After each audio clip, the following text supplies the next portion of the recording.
شكرا ليك كابتن حازم، شكرا لكل مشاهدي الملاعب. اليوم بالفعل مستر كوبر المدير الفني لمنتخبنا الوطني بنرحب بيك من خلال الملاعب اليوم، واعتقد دخلنا في مرحله خلاص الجد، تصفيات كاس الامم الافريقيه، تصفيات كاس العالم.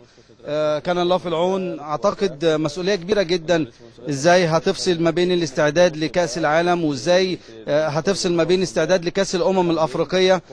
تحدي كبير جدا في الفتره القادمه ان شاء الله، والبدايه من غينيا وجنوب افريقيا.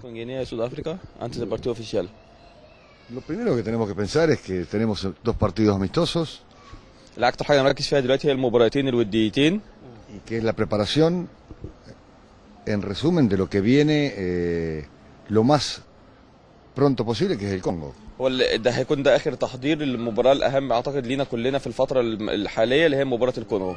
Para la Copa de África todavía, bueno, faltan unos meses, es decir, yo creo que tenemos que ir a pasos pequeños, pensando en lo que nos tenemos que jugar dentro de un mes, que es el primer partido de eliminatoria del Mundial.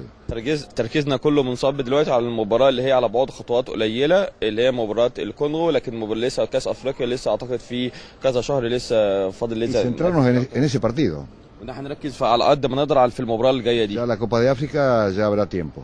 Y ya habremos tiempo de. بطولة افريقيا في وقت كبير ان احنا نفكر فيها ونحللها بشكل اكبر من كده. يعني شايف مجموعه مميزه ضمها مستر كوبر، واخرهم سام مرسي لاعب ويجن. يمكن كتير من المصريين ما يعرفوش حاجه عن سام مرسي خالص، فاكيد هو متابعه من فتره، ما ضموش كده يعني.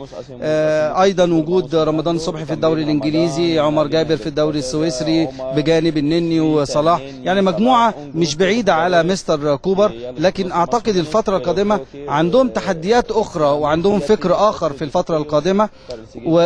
وسؤال مهم بس يجاوب على السؤال. Bueno, aquellos que digamos vienen por primera vez o no son habituales en la selección, bueno, se los ha convocado. Vamos a ver si podemos verlo o darle la mayor cantidad de minutos. نحاول طبعا قد ما نقدر اللعيبه اللي هي الجديده على المنتخب نديهم اكبر عدد من الدقائق علشان نقدر ندخلهم في وسط المجموعه بشكل سريع. ver cómo se van acoplando a lo que al equipo, ver cómo van experimentando, digamos, algunas cosas distintas que seguramente van a tener que hacer. ونشوف مدى استجابتهم مع الفريق في السيستم بتاعنا في طريقه لعبنا. Y de acuerdo a esa adaptación, bueno, ya tenemos una valoración mucho más directa porque lo tenemos trabajando con nosotros al menos 10 días. ونشوف التأقلم بتاعهم وصل لأنهي درجة، لأن هم هيكونوا موجودين معانا حوالي 10 أيام، فيقدروا إن هم يدخلوا بشكل أسرع وبشكل أفضل معانا في الفترة اللي جاية إن شاء الله. Después en todo lo previo a los partidos, bueno, sabemos que puede haber cosas, puede haber lesiones, puede haber problemas y bueno, tener la mayor cantidad de jugadores a disposición. فبالتالي هي كلها بدائل مناسبة جدا بالنسبة لنا. الفترة اللي جاية لا قدر الله ممكن يبقى فيه إصابات كتير، فبالتالي يبقى عندنا أكتر من بديل مستعد إن هو يعوض لا قدر الله في حاجة على سام مرسي. No dijo nada acerca de Sam Morsi, todavía ningún comentario acerca de Morsi. Sam. Nosotros ya los hemos ido a ver, hemos hablado con el jugador incluso en Inglaterra.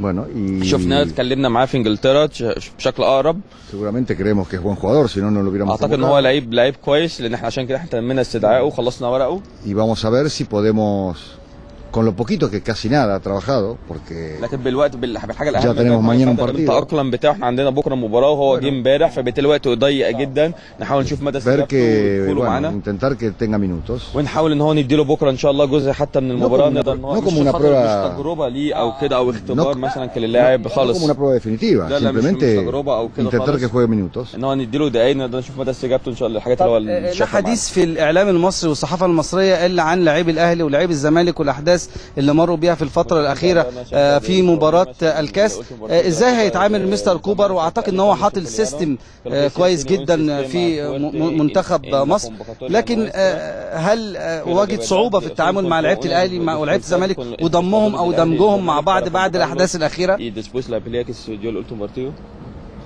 Mire, hay cosas que, bueno, sí, puede haber problemas durante el torneo, puede haber problemas en un partido, puede haber problemas en una final. ممكن يكون في حصل صدام بعض المباريات من الشد العصبي من المنافسه الشديده في نهائي كاس. Ahora cuando viene a la selección eso se olvida absolutamente, salvo que nosotros o que yo vea que ese problema sigue acá dentro de la selección. لكن هم لما بيجوا هنا بتتنسي خلاص كل المشاكل دي وما بنشوفش اي حاجه من الحاجات اللي حضرتك اتكلمت عليها. y por lo que estamos viendo acá dentro de la selección no hay ningún problema. وما فيش اي مشكله من اللي احنا شايفينه خالص. حضرتك شايف التعايش بين اللعيبه اكتر من ممتاز. Porque si yo viera que esto dificulta la convivencia del grupo, bueno, ahí sí tendría que intervenir. Seguramente cuando uno tiene problemas en los partidos, se arregla, todo se arregla. كل حتى الشد العصبي اللي بيبقى خلال المباريات دي بيبقى اعتقد ان هو بيتحل بعد المباراه على طول يعني بشكل سريع. واعتقد ان احنا حتى في الفتره اللي فاتت دي ما شفناش اي مشاكل. لو احنا شفنا اي مشاكل هنتدخل ان احنا نحلها، لكن بجد ما فيش اي حاجه. Siempre hay tiempo como para saber que uno se equivocó, pedir disculpas, eso no hay ningún problema. اعتقد ان هو حتى اللعيبه حتى لو حد لعيب غلط في لعيب ممكن ان هو يعتذر له بشكل عادي جدا. اعتقد ان هم كلهم هيسامحوا بعض. Los jugadores saben que cuando vienen acá la prioridad es la selección, acá no hay ningún ni temas personales, y si me diera cuenta, repito, que tengo algunas dificultades, se imaginan si esas dificultades después van adentro del campo a jugar, bueno, sería un problema, pero hoy ese problema no existe. واللعيبه كلها متفهمه جدا جدا جدا اهميه المنتخب الوطني، وعارفين ان هو هنا مع المنتخب الاولويه القصوى لتيشيرت المنتخب فقط، وان هي ده اهم حاجه بالنسبه لنا كلنا. تخيل انت لو في فعلا مشاكل بره الملعب، تخيل ياخدوا المشاكل دي جوه ارض الملعب، هيأثر علينا بشكل كبير جدا جوه ارض الملعب. لكن انا اكد لحضرتك ان هو مفيش اي مشاكل. بالتوفيق لمستر كوبر، وان شاء الله يبقى تجمع مفيد ليك، واعتقد محتاجين ماتشات زي غينيا وجنوب افريقيا واقوى من كده كمان، وان شاء الله يعني بالتوفيق دايما، ونكون معاه في كاس الامم ويوصل بمصر لكاس العالم. وهو اصبح دلوقتي يعني معشوق الجماهير المصريه دلوقتي، والناس بتحبه جدا. طيب ده طبعا بنشكرك كابتن